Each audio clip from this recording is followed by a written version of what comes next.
السلام عليكم ورحمة الله وبركاته.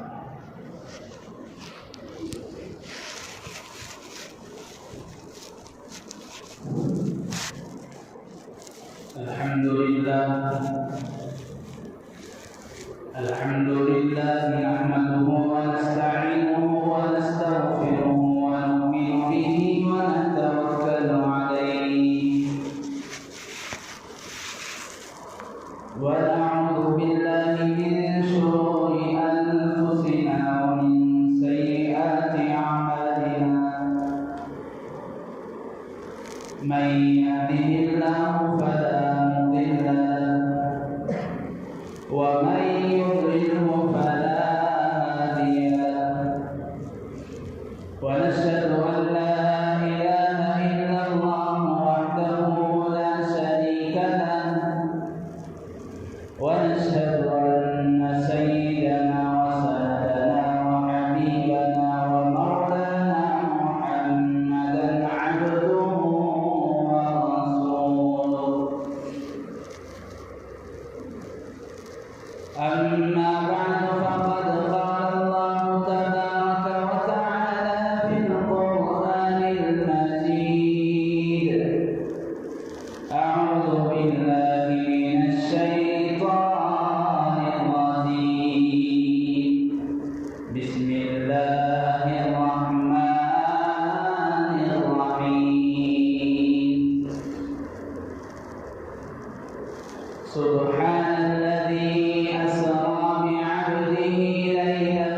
من المسجد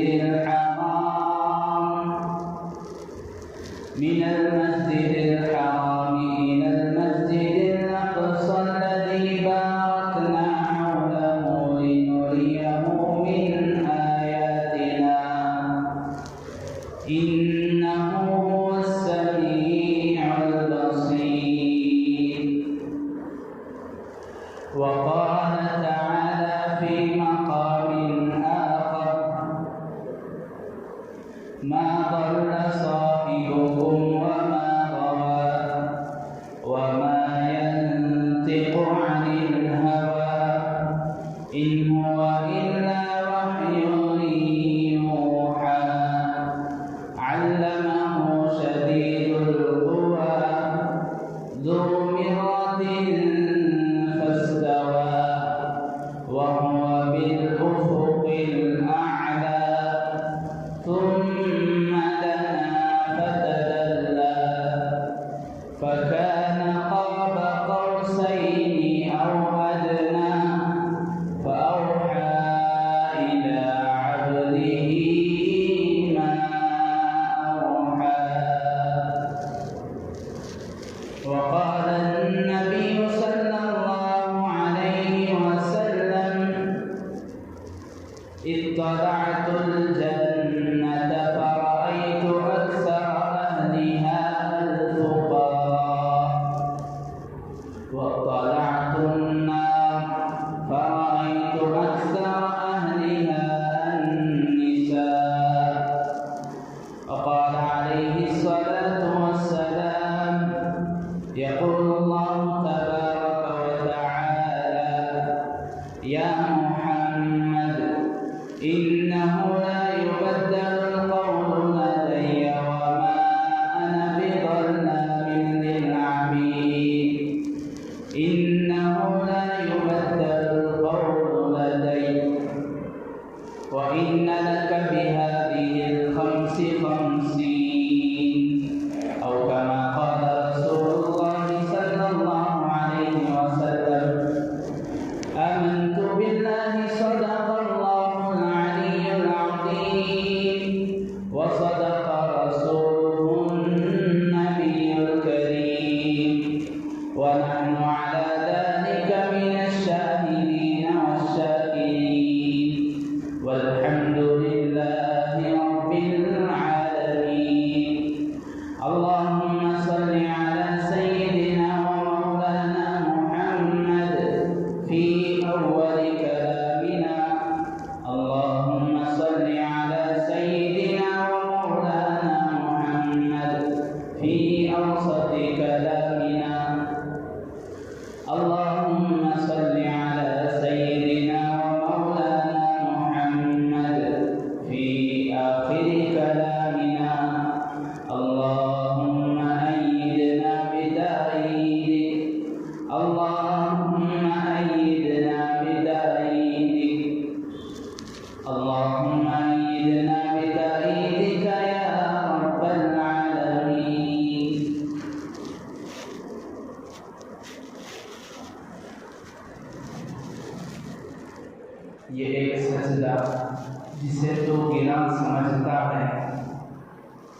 یہ ایک سجدہ جسے تو گراں سمجھتا ہے، 1000 سجدوں سے دیتا ہے آدمی کو نجات۔ محترم معزز بزرگوں، دوستوں، عزیز ساتھی،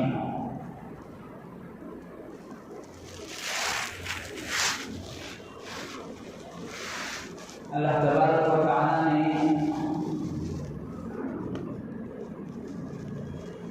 حضور اکرم صلی اللہ علیہ وسلم کو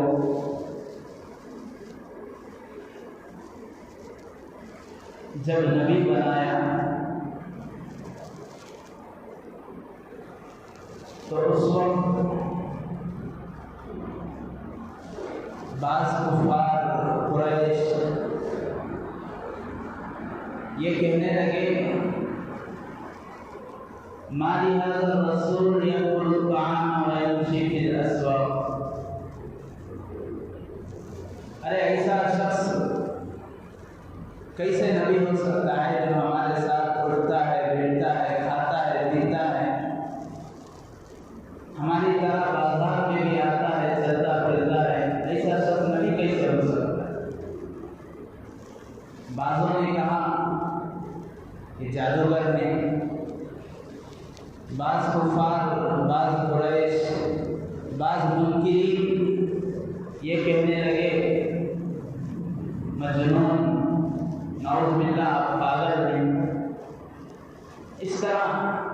حضور صلی اللہ علیہ وسلم سنتے رہے، سہتے رہے، برداشت کرتے رہے۔ تحمل آپ علیہ الصلوۃ والسلام آپ کی وہ عادت تھی۔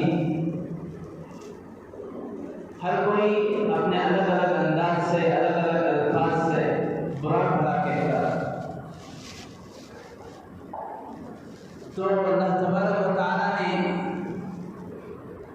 اپنے حبیب صلی اللہ علیہ وسلم کو سہتا ہوا، اپنے پیارے آقا صلی اللہ علیہ وسلم کو سنتا ہوا دیکھ کر آپ کا مقام، آپ کا درجہ، آپ کی فضیلت، آپ کی اہمیت اور آپ کی اللہ تبارک و تعالیٰ کے یہاں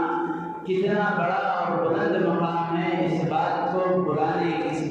بتلانے کے لیے اللہ تبارک و تعالیٰ نے اللہ کے نبی صلی اللہ علیہ وسلم کو 7 آسمانوں پر بلایا۔ بزرگان محترم، جسے ہم معراج کہتے ہیں،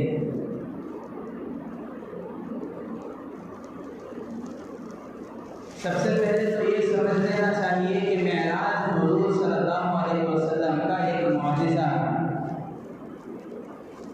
اب معجزہ کسے کہتے ہیں؟ موٹی سی بات ہے کہ ایسا کام جو ایک عام انسان کی طاقت کے باہر ہو، جسے ایک عام انسان نہیں کر سکتا، جو اس کی سوچ سے بھی باہر ہے۔ جب وہ سوچ بھی نہیں سکتا تو کرنا تو دور، ایسا کام اللہ تبارک و تعالیٰ جو عام انسانوں کی طاقت، ان کی سوچ سے، ان کی استطاعت سے، ان کی صلاحیت سے وہ کام باہر ہوتا ہے، اللہ تبارک و تعالیٰ اپنی قدرت سے اپنے منتخب اور برگزیدہ پیغمبر اور رسولوں کے ہاتھ پر یا ان کے ذریعے سے وہ کام کرا دیتے ہیں، جسے کہتے ہیں معجزہ۔ ظاہر سی بات ہے،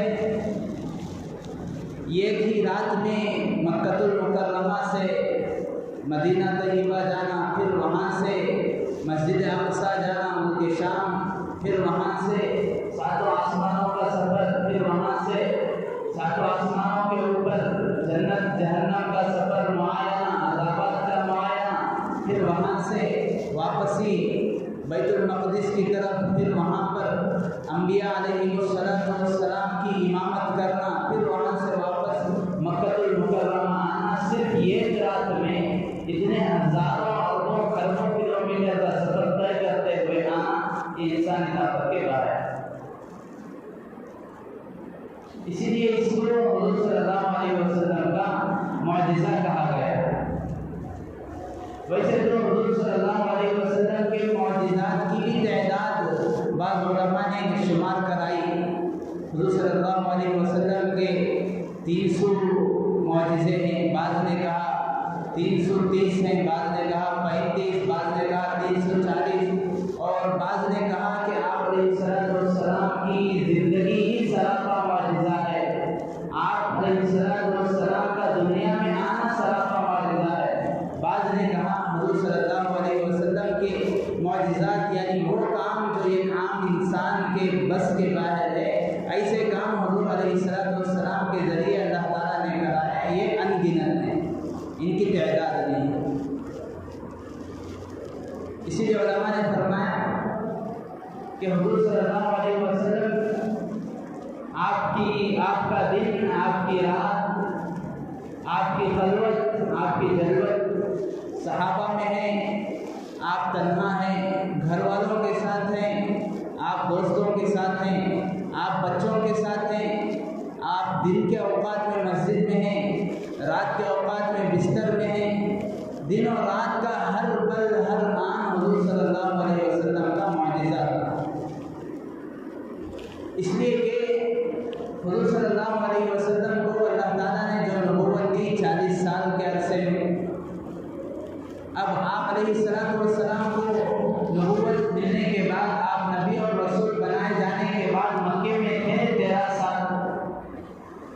سال تو بس مکہ المکرمہ میں سنتے رہے، سہتے رہے، کفار مکہ اور مشرکین کی باتیں سہتے رہے، برداشت کرتے رہے، انہیں توحید کا پیغام اور رسالت کا اقرار کراتے رہے۔ یا ایھا الناس قولوا لا الہ الا اللہ تفلحوا کا ورد آپ کی زبان پر تھا۔ بہرحال 13 سال کا عرصہ تو بس اس طرح گزر گیا کفار مکہ کے درمیان، اور صرف 13 سال کی مدت میں، 1 سال کے 365 دن، اس طرح 13 سال کے عرصے میں صرف اور صرف آپ کی بات ماننے والے، آپ پر اسلام لانے والے، حضور صلی اللہ علیہ وسلم کو آخری نبی ماننے والے، اللہ تعالیٰ کے بھیجے ہوئے پیغمبر ماننے والے صرف 13 سال میں 500 لوگ، بچے، بوڑھے، عورتیں، جوان، دوست، اپنے، غیر، جو لوگ مسلمان ہوئے تھے 13 سال کی مدت میں صرف 500 لوگ۔ اب 13 سال کے بعد اللہ تعالیٰ نے اللہ کے نبی علیہ السلام کو مدینہ طیبہ ہجرت کرنے کا حکم دیا، مدینہ منورہ ہجرت کرنے کی اللہ تعالیٰ نے وحی فرمائی، تو آپ علیہ السلام اب مدینہ جانا ہے۔ آپ علیہ السلام پر وہاں بہت سارے احکامات، قرآن اور حدیث کے، اسلام کے، دین کی بنیادی باتیں، بنیادی احکامات اترنے ہیں، وہاں پر غزوات ہونے ہیں، وہاں پر کفار اور مشرکین کو دعوت دینا ہے، وہاں پر تعداد کو آپ بڑھانا ہے، اسلام کی پرچم کو وہاں سے لہرانا ہے، وہاں کے رہنے والوں کے دل میں ایمان کو بسانا ہے، وہاں حضرات صحابہ کی تربیت کو مکمل کرنا ہے۔ آپ علیہ السلام خاوند ہیں، شوہر ہیں تو بیویوں کے حقوق کو ادا کرنا ہے، آپ بیٹیوں کے باپ ہیں تو بیٹیوں کے حقوق کو ادا کرنا ہے، آپ ایک نبی اور رسول ہیں تو نبی اور رسول کے حقوق کو ادا کرنا ہے، آپ ایک امام ہیں تو امامت کے حقوق کو ادا کرنا ہے،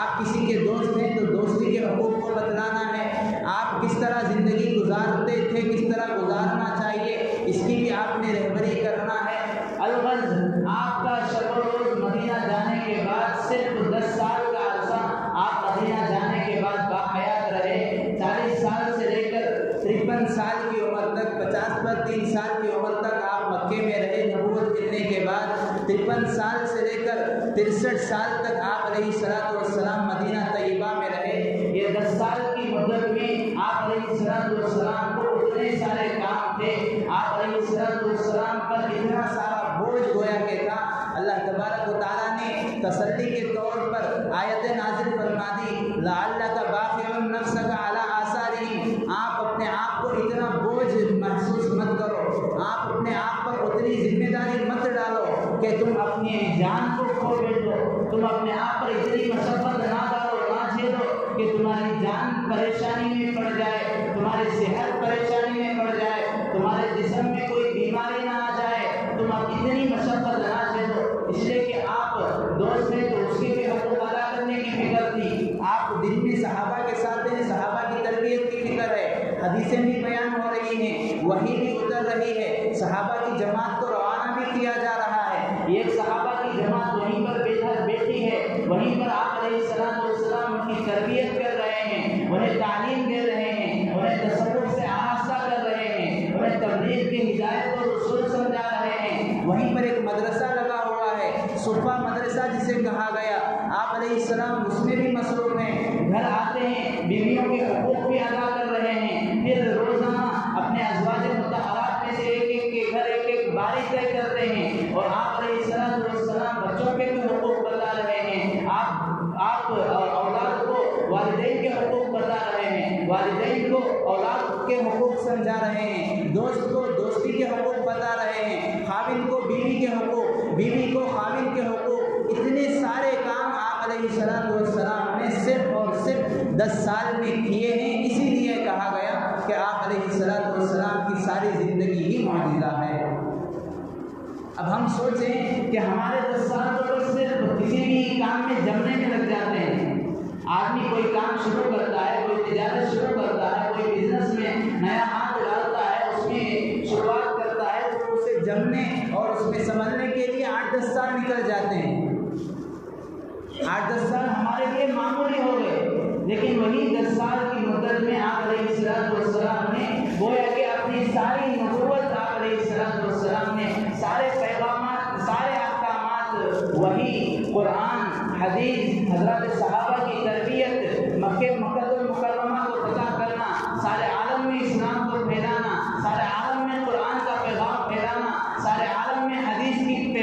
کی پہچان کرانا، یہ ساری چیزیں آپ علیہ السلام نے صرف 10 سال کی مدت میں کیا۔ اسی لیے علماء نے کہا کہ حضور صلی اللہ علیہ وسلم کی زندگی ہی سراپا معجزہ ہے۔ جیسے قرآن پاک معجزہ ہے، جیسے معراج معجزہ ہے، جیسے حضور علیہ السلام کی بات معجزہ ہے، جوامع الکلم آپ علیہ السلام کو عطا کیا گیا، اور عطیت جوامع الکلم، مجھے اللہ تعالیٰ نے جوامع الکلم عطا کیا۔ یعنی ایک ایسی بات آپ علیہ السلام ایک بات کہتے اور اس کی تفسیر، اس کی تشریح کرتے کرتے کئی کتابیں آج ہم لوگ پڑھتے ہیں، پڑھاتے ہیں۔ صرف ایک حدیث پر کئی گھنٹے بیانات ہوتے ہیں، صرف ایک حدیث پر کئی صفحات کو علماء نے لکھا ہے۔ اتنی جامع، اتنی مانع بات آپ علیہ السلام کی ہوتی ہے، یہ بھی ایک معجزہ ہے۔ الغرض تو آپ علیہ السلام کے معجزات کی تعداد علماء نے بتائی، کسی نے 300، کسی نے 330، کسی نے 335، اور بعض نے کہا کہ حضور علیہ السلام کی زندگی ہی سراپا معجزہ ہے۔ انہی معجزات میں معراج ایک معجزہ ہے حضور علیہ السلام کا، ایک ایسا معجزہ ہے جو ایک انسان کے بس کے باہر ہے، اور ساتھ ہی ساتھ یہ ایک ایسا معجزہ، ایسی نعمت اللہ تعالیٰ نے آپ علیہ السلام کو عطا کی جو دوسرے انبیاء کو بھی اللہ تعالیٰ نے عطا نہیں کی۔ اسی لیے علماء نے لکھا ہے حضور علیہ السلام کو اللہ تعالیٰ نے دوسرے انبیاء 1.25 لاکھ، 1,25,000، 1,35,000، 1,40,000، بہرحال جتنے بھی انبیاء اور رسول گزرے ہیں، ان پر جو اللہ کے نبی علیہ السلام کا درجہ بلند کیا ہے، جو فوقیت دی ہے، جو فضیلت دی ہے، 3 چیزوں سے اللہ تعالیٰ نے فضیلت دی۔ ایک تو آپ علیہ السلام کو اللہ تعالیٰ نے خاتم النبیین بنایا، فضلت علی الانبیاء بست وختم بہ النبیون۔ حدیث پاک میں اللہ کے نبی نے خود ارشاد فرمایا، مجھے اللہ تعالیٰ نے سارے انبیاء پر جو فضیلت دی ہے، ان میں سے ایک چیز جس کے ذریعے سے اللہ تعالیٰ نے میرا مرتبہ سارے انبیاء پر جو بڑھایا ہے، وہ اس طور پر کہ اللہ تعالیٰ نے مجھے خاتم النبیین بنایا، یعنی وہ سونے کی لڑی، وہ سونے کی کڑی جو حضرت آدم علیہ السلام سے انبیاء اور رسولوں کی شروع ہوئی تھی، وہ اللہ کے نبی علیہ السلام پر بالکل ختم کر دی گئی۔ اب نبوت اور رسالت، یہ جو منصب ہے نبی بنانا، رسول بننا، اس منصب پر اب مہر لگا دی گئی، تالا پڑ گیا، قفل لگ گیا حضور علیہ السلام کے ذریعے سے۔ اب اس کے بعد کوئی نبی رسول نہیں آئے گا، یہ ہے خاتم النبیین کا مطلب۔ تو آپ علیہ السلام کو ختم نبوت عطا کیا گیا، یہ ایک چیز ہے۔ دوسری چیز، اللہ تعالیٰ نے دنیا ہی میں آپ علیہ السلام کو معراج کرا دی، 7 آسمانوں کا سفر کرا دیا، فرش سے عرش تک کا سفر ہو گیا، وہ بھی ایک ہی رات میں، یہ بھی ایک چیز ہے۔ اور تیسری چیز اللہ تبارک و تعالیٰ کل قیامت کے دن حضور علیہ السلام کو شفاعت اور سفارش کا جو حق دیں گے، جو موقع دیں گے، وہ کوئی نبی اور رسول کو بھی موقع نہیں ہوگا، اور نہ ہی کوئی نبی اور رسول آگے بڑھ کر سفارش کرنے کے لیے تیار ہوگا۔ ان تینوں چیزوں کے ذریعے سے اللہ تعالیٰ نے سارے انسانیت بلکہ سارے انبیاء اور رسولوں پر حضور علیہ السلام کو فضیلت دی۔ بزرگان محترم، معراج کے متعلق چند باتیں ہمیں سمجھنا ہے۔ ویسے تو اس کی بہت تفصیل ہے۔ معراج کا جو واقعہ ہے قرآن پاک نے بھی اس کی طرف اشارہ کیا ہے، احادیث مبارکہ میں اس کی بڑی لمبی چوڑی تفصیل بیان کی گئی ہے۔ اتنی ساری لمبی چوڑی تفصیل بیان کرنے نہ وقت کی گنجائش ہے نہ موقع ہے۔ بس معراج کے متعلق 2-3 اہم باتیں جن کا تعلق ہمارے عقیدے سے بھی ہے اور اعمال سے بھی ہے۔ پہلی بات تو یہ کہ حضور علیہ السلام نے کو اللہ تعالیٰ نے جو یہ معراج عطا فرمایا، اس کی حقیقت اور حیثیت کیا ہے، کب معراج ہوئی اللہ کے نبی علیہ السلام کو؟ چونکہ یہ مشہور ہے ہم لوگوں میں، ہمارے ادھر جنوب کی طرف یادوں میں نہ عرب اس کو جانتے ہیں۔ 27 رجب کو ہم شب معراج مناتے ہیں۔ آج چونکہ 27 رجب ہے، کل کی گزری ہوئی رات کو شب معراج یہ خیال کیا جاتا ہے، لوگوں میں مشہور ہے شب معراج، شب معراج، شب معراج۔ کیا بھی نئے کپڑے پہن لیے؟ شب معراج۔ کیا بھی آج بہت چمک رہے ہیں؟ شب معراج۔ کیا بھی گھر میں حلوے پکے ہیں؟ شب معراج۔ کیا بھی آج گھر سے خوشبو آ رہی ہے؟ شب معراج۔ یہ ہمارے یہاں اس کا رواج ہے۔ تو اس کی حقیقت کیا ہے؟ جس طرح شب قدر ہے، شب برات ہے، عید کی رات ہے، عید الفطر کی رات ہے، عید الاضحیٰ کی رات ہوتی ہے، تو شب معراج اس کی بھی کوئی حیثیت ہے، حقیقت ہے، فضیلت ہے۔ آخر کیا ہے؟ احادیث اور قرآن کی روشنی میں اس بات کو سمجھنا ہے۔ حضور صلی اللہ علیہ وسلم کو جو معراج نصیب ہوئی، کون سے مہینے میں ہوئی، اس تاریخ میں ہوئی، پہلے بات تو یہ طے ہی نہیں ہے۔ بعض احادیث میں آیا ہے حضور علیہ السلام کو شوال میں سے معراج نصیب ہوئی، یعنی آپ نے زمین سے فرش سے عرش کا جو سفر طے کیا وہ شوال کے مہینے میں۔ بعض روایتوں میں آتا ہے کہ حضور علیہ السلام کو رمضان میں ہوئی، بعض روایتوں میں آتا ہے ربیع الاول کے مہینے میں ہوئی جس میں آپ علیہ السلام کی پیدائش ہوئی۔ بعض روایتوں میں ہے کسی میں کچھ الگ الگ تاریخ، الگ الگ مہینے بتائے گئے۔ البتہ یہ ایک بات یہ بھی ہے کہ رجب کے مہینے میں 27 رجب کو ہوئی، چونکہ رجب کا مہینہ چل رہا۔ اب جب آپ علیہ السلام کو یہ معراج جو ہوئی 5 نومبر میں، حضور علیہ السلام کو جو نبوت ملی ہے، اللہ تعالیٰ نے جو نبی بنایا 40 سال میں، تو گویا کہ 45 برس کی عمر میں حضور صلی اللہ علیہ وسلم کو اللہ تعالیٰ نے آسمانوں کا سفر کرایا، نبوت ملنے کے، نبی بننے کے 5 سال بعد۔ اب اس کے بعد سے لے کر حضور صلی اللہ علیہ وسلم 63 سال یعنی 18 سال آپ علیہ السلام باحیات رہے، حضرات صحابہ پر محنت کی، حضرات صحابہ کو سب کچھ سمجھایا، نماز سکھائی، روزہ بتایا، تلاوت کے آداب بتائے، معاملات بتائے، معاشرت بتائی، اخلاقیات بتائے،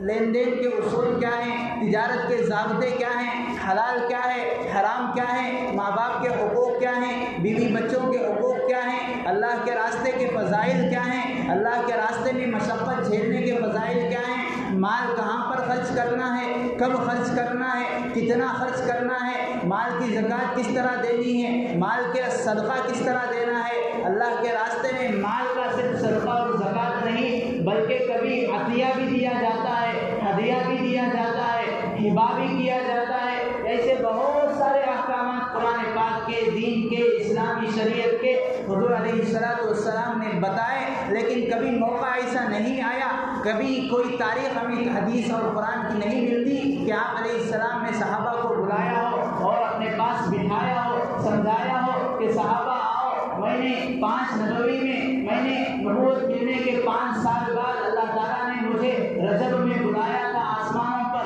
آؤ آج ہم بھی شب معراج مناتے ہیں، آؤ اس کی یاد تازہ کرتے ہیں، آؤ آج ہم بھی کھیر پوری حلوہ پوری پکاتے ہیں، آؤ آج ہم بھی فلاں عبادت کرتے ہیں، یہ کرتے ہیں وہ کرتے ہیں۔ بزرگان محترم، حضور علیہ السلام کے معراج کے بعد 18 سال اور حضرات صحابہ کا دور، حضور صلی اللہ علیہ وسلم کے دنیا سے پردہ فرما جانے کے بعد تقریباً 100 سال کا دور حضرات صحابہ کا، تقریباً 118 سال، 125 سال کا عرصہ گزرا، لیکن تاریخ میں، حدیث کی کتاب میں کہیں بھی یہ بات ہمیں نہیں ملتی، کہیں بھی یہ اشارہ ہمیں نہیں ملتا، کہیں بھی یہ وضاحت ہمیں نہیں ملتی کہ شب معراج بھی کوئی رات ہے، شب معراج بھی دھوم دھام سے منانی چاہیے، شب معراج میں گھروں میں حلوہ اور اسی طرح کی اور چیزیں مٹھائی پکانی چاہیے، شب معراج میں ہمیں چراغاں کرنا چاہیے، شب معراج میں ہمیں کنڈے بنانا چاہیے، شب معراج میں ہمیں اپنی مسجدوں کو، گھروں کو لائٹوں سے آراستہ کرنا چاہیے۔ ایسی بات ہمیں کہیں بھی نہیں ملتی، نہ رسول اللہ نے کیا نہ صحابہ نے کیا۔ جو دین کی بنیاد ہے، جن کے ذریعے سے دین ہم تک پہنچا ہے، جو دین کے پہنچانے میں وسیلہ اور ذریعہ ہے، جب ان لوگوں نے نہیں کیا ہے تو آخر یہ رواج ہمارے درمیان کیوں پڑ گیا؟ سوچنے کی بات ہے نہیں ہے؟ دین کو اچھی طرح سمجھنے والے ہم ہیں یا صحابہ ہیں؟ ظاہر سی بات ہے صحابہ ہیں، انہوں نے وحی کو اترتے ہوئے دیکھا ہے، اللہ کے نبی علیہ السلام پر وحی اترتی تو آپ کی کیا کیفیت تھی، وحی کس چیز کا نام تھا، آپ کس طرح وحی اترتے وقت آپ کی ظاہری حالت باطنی حالت ہو جاتی، کس طرح وحی اترتے وقت آپ پسینے سے شرابور ہو جاتے تھے، وحی جب اترتی تھی آپ علیہ السلام کا چہرہ سرخ ہو جاتا تھا، حدیث پاک میں آتا ہے اس طرح آپ کا چہرہ ہو جاتا تھا جس طرح گویا کہ انار کو لے کر آپ کے چہرے پر نچوڑ دیا گیا ہو، جس طرح انار کو نچوڑنے سے چہرے پر لال لال داغ، لال لال جو نشان بن سکتے ہیں، اس طرح آپ کے چہرے پر لال لال رگ جو ہے ابھر کر آ جایا کرتے تھے۔ اتنی مشقت ہوا کرتی تھی وحی کو لینے میں، جس جانور پر، جہاں پر آپ بیٹھے ہیں، جس جانور پر بیٹھے ہیں، وحی کے بوجھ کی وجہ سے، وحی کی مشقت کی وجہ سے وہ جانور کھڑا نہیں ہو سکتا تھا، بیٹھ جایا کرتا تھا۔ اب اگر کوئی کہے، مثال کے طور پر ہمارے زمانے میں کوئی یہ کہہ رہا ہے کہ میں جو ہے بنیا مارواڑی سے زیادہ اچھی طرح بزنس کر سکتا ہوں، تو یہ ماننے کی بات ہے؟ بنیا جسے کہتے ہیں، مارواڑی ہم جسے کہتے ہیں، آج کے دور میں، آج کے وقت میں اس سے بڑا تاجر، اس سے بڑا بزنس مین کوئی نہیں ہو سکتا۔ جتنا وہ جانتا ہے تجارت کو، جتنا وہ جانتا ہے بزنس کو، اس کے فائدے کو، اس کے نقصانات کو، اس سے زیادہ کوئی نہیں جان سکتا۔ اگر کوئی کہہ رہا ہے کہ میں اس سے بڑا بزنس کر سکتا ہوں، ظاہر سی بات ہے لوگ کہیں گے یا تو یہ پاگل ہے یا تو یہ تکبر کر رہا ہے۔ بزرگان محترم، اسی طرح اگر کوئی شخص وہ یہ کہہ رہا ہے اپنی زبان سے یا عمل سے کہ ہمیں شب معراج منانی چاہیے، معراج اس میں ہم جو ہے گھروں میں اچھے طرح کچھ مطعومات پکانا چاہیے، مشروبات کا اس کا نظام کرنا چاہیے، اس کے لیے ہم جو ہے کھیر پوری یا جو بھی آج ہمارے زمانے میں رواج چل پڑے ہیں ان کا انتظام کرنا ہے، ہمیں شربتوں کی محفل لگانا ہے، ہم جو ہے شب معراج کو دھوم دھام سے منائیں گے، تو اگر ان سے کہا جائے، بعض لوگوں سے کہا گیا بھائی یہ کیا کر رہے ہو، اس کا ثبوت تو کہیں بھی نہیں ہے، تو کہنے لگے ہمیں اللہ کے نبی علیہ السلام سے سچی محبت ہے، ہم جو ہے دین پر عمل کرنا چاہتے ہیں، ہم اس تاریخ کو زندہ کرنا چاہتے ہیں جس تاریخ کو رسول اللہ صلی اللہ علیہ وسلم آسمانوں پر گئے تھے۔ ارے سب سے پہلے تو وہ تاریخ بھی متعین نہیں ہے کہ رجب کے مہینے میں ہے، جمادی الاولیٰ کے مہینے میں ہے، شوال کے مہینے میں ہے، محرم کے مہینے میں ہے، رمضان کے مہینے میں ہے۔ اگر مان بھی لیا جائے کہ وہ تاریخ رجب میں ہے تو کیا اللہ کے نبی کے صحابہ سے زیادہ تم رسول اللہ سے محبت کرنے کا دعویٰ کر سکتے ہو؟ کیا اللہ کے نبی کے صحابہ سے زیادہ تم دین کو سمجھ سکتے ہو؟ کیا اللہ کے نبی کے صحابہ سے زیادہ تم نبوی تاریخ کو زندہ اور یاد رکھ سکتے ہو؟ بزرگان محترم، اس طرح کے غلط چیزیں، غلط رسومات، بدعات آج ہمارے گھروں میں گھس گئے ہیں۔ یہ گھر میں دیکھا گیا، اس میں جو ہے معراج میں آپ علیہ السلام جو مکہ المکرمہ سے گئے، حضرت جبرائیل لے کر گئے، جو براق سواری ہے، ایک جنت سے لایا گیا جانور تھا، اس کی عجیب و غریب کیفیت بیان کی گئی حدیث میں۔ خچر سے زیادہ، خچر سے چھوٹا ہے، گدھے سے بڑا ہے، 2-3 چیزیں اس کی علامتیں بیان کی گئی بس۔ اب ایک گھر میں دیکھا گیا کہ جس طرح توڑے ہوتے ہیں، جس طرح فریم ہوتے ہیں، اس میں براق کی تصویر ہے، اور تصویر میں کیسی؟ جسم تو ہے جانور کا، چہرہ ہے عورت کا، اسے باقاعدہ زلفیں بھی لگی ہوئی ہیں، باقاعدہ اسے دم بھی لگی ہوئی ہے۔ کیا ہے بھائی؟ وہ براق ہے، بلبل ہے، جس پر حضور صلی اللہ علیہ وسلم سوار ہو کر آسمانوں پر گئے تھے، نعوذ باللہ۔ اب بعض لوگ اسے دیکھتے بھی ہیں، بعض لوگ اس کے آس پاس میں، اس کے آزو بازو میں اگربتی بھی جلا دیے ہیں، اور بعض لوگ دھیرے دھیرے، چونکہ ہم لوگ جو کرتے ہیں ہماری نسلیں دیکھ کر 10 قدم اس کام کو آگے کریں گی۔ اگر آج اس تغرے کو، اس فریم کو آج ہم نے گھروں میں لگایا ہے، ہمارے بعد کی آنے والی نسلیں دیکھ کر سمجھیں گی ہاں یہ بھی ایک عبادت ہے، اس کے سامنے بھی ہمیں جھکنا ہے۔ ان کے بعد کی نسلیں آنے والی سوچیں گی ہمارے والدین نے اس کو لگایا ہے، مطلب یہ بھی دین کا ایک حصہ ہے، دین کا بنیادی حصہ ہے، بنیادی عقیدہ ہے، اس کے اوپر بھی ہار مانا لگا دو، اور اس کے سامنے بھی جس طرح غیر پوجا کرتے ہیں، غیر ہاتھ جوڑتے ہیں، اس کے سامنے کرو۔ ارے جو تصویر بنائی گئی ہے، جو تصویر کا رخ دیا گیا ہے، آخر اس براق کو کس نے دیکھا؟ ہمارے باپ داداؤں نے دیکھا، ان کے باپ داداؤں نے دیکھا، 1400 سال پہلے کا واقعہ ہے، آج کو 1450 سال ہو گئے ہیں، آخر اس براق کو کس نے دیکھا ہے؟ نہ میں نے دیکھا، نہ آپ نے دیکھا، نہ ہمارے باپ داداؤں نے دیکھا، تو اس کی تصویر ایک کس نے بنائی اور کیسے بنائی کہ یہی براق ہے؟ اب اس پر ہزاروں روپے خرچ ہو رہے ہیں، اب اس کے پیچھے اسراف ہو رہا ہے۔ اب شب معراج رجب آیا نہیں، اب اس نام سے چندہ وصول کیا جا رہا ہے، معراج کا چندہ لو، معراج کا چندہ لو، بلبل کے لیے، گھروں میں دوہرا لگانے کے لیے، یہ ساری چیزیں ہو رہی ہیں۔ بعض لوگوں کو اس پر تعجب بھی ہوگا، ہمیں بھی پہلے تعجب ہوا کرتا تھا، جب ہم نے اس کو آنکھوں سے دیکھا اس وقت ہمیں یقین ہو گیا۔ بزرگان محترم، اس طرح ایسی خرافات، ایسی بدعات آج ہمارے گھروں میں گھس گئی، جس کی وجہ سے سنت کی جو فضیلت ہے، جو برکت ہے، جو رحمت کے فرشتے اترنے ہیں، لا تدخل الملائکۃ بیتا فیہ کلب او تصاویر، اس گھر میں فرشتے، رحمت کے فرشتے، اللہ کی رحمت، اللہ کا سکینہ اترتا نہیں جس گھر میں کتے ہوتے ہیں یا تصاویر لٹکے ہوئے رہتے ہیں۔ اب جاندار کی تصویر ہے، باقاعدہ اسے فریم کر کے، نقش و نگار کر کے اسے لگایا گیا ہے، یہ سوچتا ہے کہ میرے گھر میں رحمت آئے گی، میرے گھر میں برکت آئے گی۔ رسول اللہ جس سواری پر، جس براق پر بیٹھ کر گئے، اس کا صدقہ ہمارے گھر میں آئے گا، جبکہ حدیث یہ کہتی ہے جس گھر میں تصویر ہے اس گھر میں رحمت نہیں آتی، اس گھر میں فرشتے نہیں آتے۔ بزرگان محترم، اتنا ہی نہیں، ایک حدیث میں ہے، حضور صلی اللہ علیہ وسلم نے ارشاد فرمایا، کل قیامت کے دن جب صفیں لگیں گی جنتیوں کی، جہنمیوں کی، تو بعض لوگوں کو صفوں سے باہر نکال دیا جائے گا۔ حضور صلی اللہ علیہ وسلم حوض کوثر کے پاس کھڑے ہیں۔ حوض کوثر ایک پانی جسے ہر جنتی پیے بغیر، پی کر ہی جنت میں جائے گا، جس نے وہ پی لیا گویا کہ جنت میں داخل ہو گیا۔ جو پانی سے فائدہ اٹھا لیا، جس کے حلق میں اس کا ایک قطرہ چلا گیا، اس کا جنت میں جانا یقینی ہے۔ اب وہاں پر لائٹ لگی ہوئی ہے، سب بنی ہوئی ہے، بعض لوگ آئیں گے، حضور صلی میں انہیں پلانا چاہوں گا، فرشتے انہیں دھتکار دیں گے، ہکال دیں گے، وہاں سے دھکیل دیں گے۔ حضور صلی اللہ علیہ وسلم فرشتوں سے پوچھیں گے ارے یہ کیا ہوا، یہ تو میرے امتی ہیں،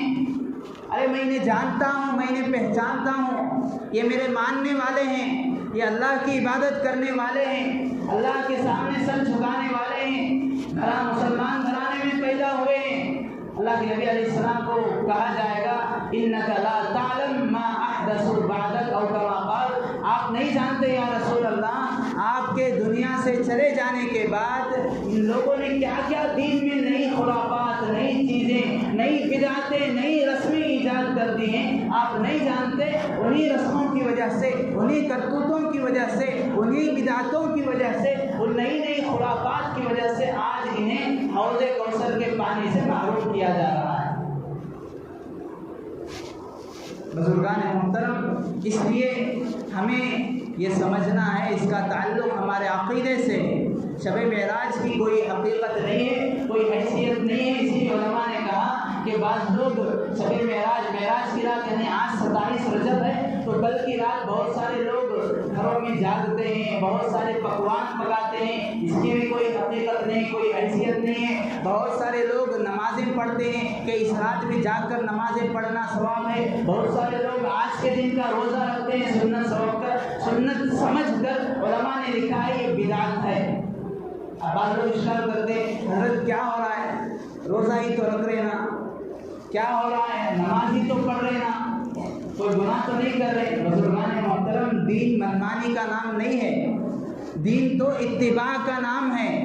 اللہ تعالیٰ اگر کہے نماز پڑھو، پڑھنا عبادت ہے، اس وقت نماز چھوڑیں گے یہ نافرمانی ہے، وہ منمانی ہے۔ اللہ تعالیٰ روک رہے ہیں نماز مت پڑھو، اگر کوئی کہہ رہا ہے میں نماز پڑھوں گا، یہ عبادت نہیں ہے، یہ بغاوت ہے۔ مکروہ وقت میں اللہ نے روک دیا نماز مت پڑھو،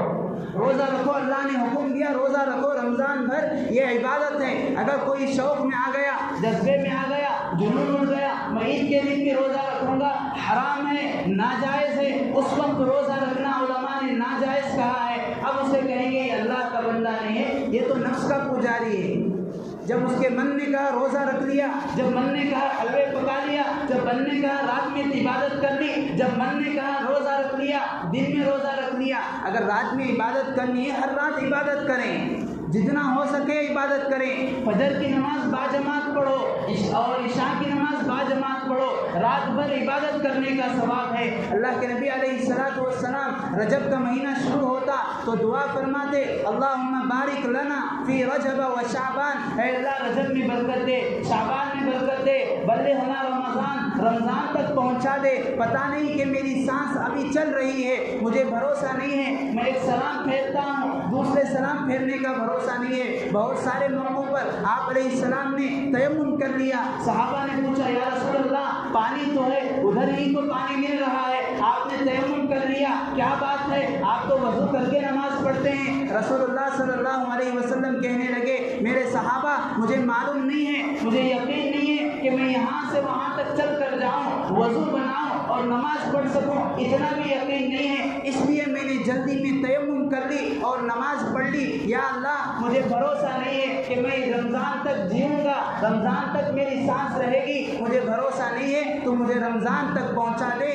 یہ عمل ہے، یہ دعا مسنون ہے، یہ اعمال مسنون ہے۔ رجب شروع ہوتے ہی ہم عموماً لوگوں کا ذہن رجب شروع ہوتے ہی یہی بدعات کی طرف جاتا ہے، یہی خرافات کی طرف جاتا ہے۔ جو خرافات، جو بدعات یہ جو ہے آدمی کو گمراہی کی طرف لے جاتی ہیں۔ وَكُلُّ مُحْدَثَةٍ بِدْعَةٍ، دین میں ہر نئی چیز، ہر نئی خرافات جو نہ رسول اللہ نے کیا ہے، نہ صحابہ نے کیا ہے، نہ تابعین نے اس کو لکھا ہے، نہ تبع تابعین نے اس کو بیان کیا ہے، ایسی ہر نئی چیز جو ہے دین میں بدعت ہے۔ وَكُلُّ بِدْعَةٍ ضَلَالَةٍ، اور ہر بدعت یہ آدمی کو گمراہی کی طرف لے جاتی ہے۔ وَكُلُّ ضَلَالَةٍ فِي النَّارِ، اور ہر گمراہی آدمی کو جہنم میں دھکیل دیتی ہے۔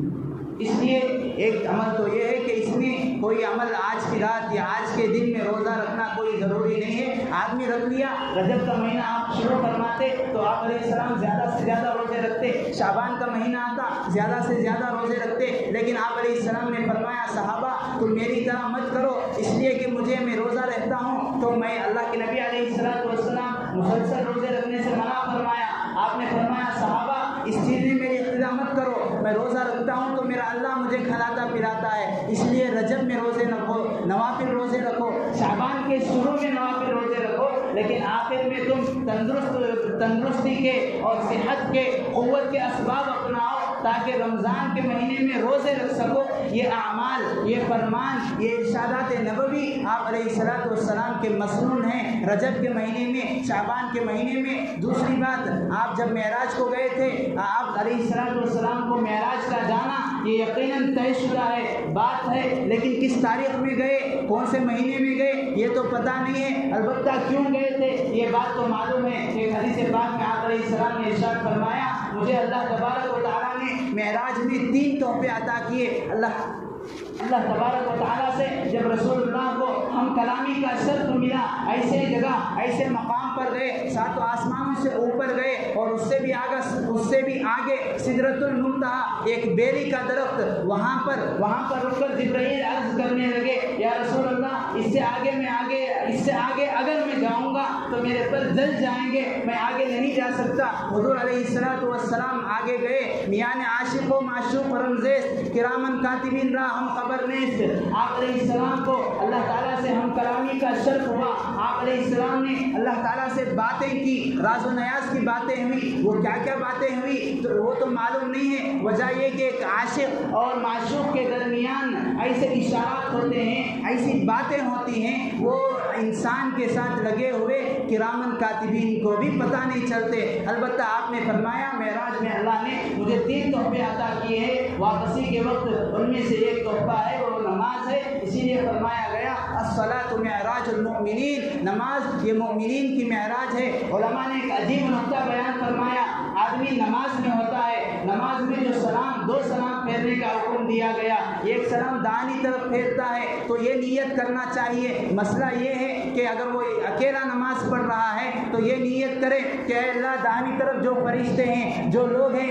ان پر سلامتی ہو، اگر وہ امام ہے تو وہ یہ نیت کرے اے اللہ دائیں طرف میرے جو مقتدی ہیں، جو فرشتے ہیں ان پر سلامتی ہو، بائیں طرف بھی اسی طرح نیت کرے۔ وجہ یہ کیا کس لیے سلام کو رکھا گیا نماز میں، کس لیے یہ نیت کرنے کا حکم دیا گیا، عجیب نقطہ ہے، غور سے سننا۔ علماء لکھتے ہیں کہ سلام کے آداب احادیث میں یہ بیان کیے گئے کہ آدمی باہر سے آنے والا ہے، ایک آدمی گھر میں بیٹھا ہے تو کون سلام کرے، باہر سے آنے والا سلام کرے، ایک آدمی سواری پر جا رہا ہے، ایک آدمی پیدل چل رہا ہے، کون سلام کرے، سواری پر جانے والا سلام کرے، بڑا چھوٹے کو سلام کرے۔ سلام کے آداب بیان کیے گئے، اور ایک ادب یہ بھی بتایا گیا باہر سے آنے والا اندر سلام کرے۔ گویا کہ نماز میں رہنے والا یہ جب سجدہ کرتا ہے، نماز پڑھتا ہے، اقرب ما یکون العبد الی اللہ تعالی فی السجود، سب سے زیادہ اللہ سے قریب بندہ سجدے میں ہوتا ہے جب سجدہ کرتا ہے۔ علماء مفسرین نے لکھا ہے گویا کہ وہ اللہ کے قدموں پر سجدہ کر رہا ہے، اللہ کی پنڈلی پر سجدہ کر رہا ہے، اللہ کی رحمت کے آغوش میں آ جاتا ہے، اس لیے گویا کہ وہ اس کی روح عرش تک جا کر آئی ہے۔ اب جو واپس آئی ہے، معراج روحانی اللہ نے اسے عطا کیا ہے، وہ جب نماز پڑھتا ہے دن میں 5 مرتبہ نماز پڑھتا ہے، سنتیں بھی، نوافل بھی، فرائض بھی، واجبات بھی، جب نماز کے لیے کھڑا ہوتا ہے تو وہ گویا کہ معراج میں جا رہا ہے، باہر گیا تھا، ابھی جب آتا ہے واپس سلام پھیر رہا ہے، گویا کہ موجود جگہ جہاں پر نماز پڑھ رہا تھا اس کی روح اب واپس آئی ہے، باہر سے آنے والے کو سلام کا حکم دیا گیا ہے، اس لیے وہ السلام علیکم ورحمۃ اللہ، السلام علیکم ورحمۃ اللہ کہہ کر یہ سلام پڑھتا ہے۔ بزرگان محترم، یہ چیز لینے کی ہے، یہ چیز سمجھنے کی ہے۔ معراج کا مقصد کیا تھا؟ ایک تو آپ علیہ السلام کو اللہ تعالیٰ نے تسلی دینی تھی، اللہ تعالیٰ یہ بتانا تھا کہ آپ آزردہ نہ ہو، کفار مکہ آپ کو برا بھلا کہتے ہیں، کوئی کچھ کہتا ہے، آپ اس سے غمزدہ مت ہو، اور دوسرا آپ کو میں نے جو بلایا ہے یہ نماز کو اللہ تبارک و تعالیٰ نے دیا ہے، چاہے حج کا موقع ہو اور روزے کا موقع ہو، زکوٰۃ کا موقع ہو، جو بھی عبادت تھی اس کے دینے کے لیے یا تو وحی آئی، یا تو کشف ہوا، یا تو الہام ہوا، یا تو جبرائیل آئے، یا تو فرشتہ آیا، لیکن جب نماز کا موقع آیا حضور علیہ السلام کو اللہ تعالیٰ نے بذات خود اپنے عرش پر بلایا، بذات خود اپنے دربار میں بلایا۔ اس سے نماز کی اہمیت کا پتہ لگتا ہے۔ اسی لیے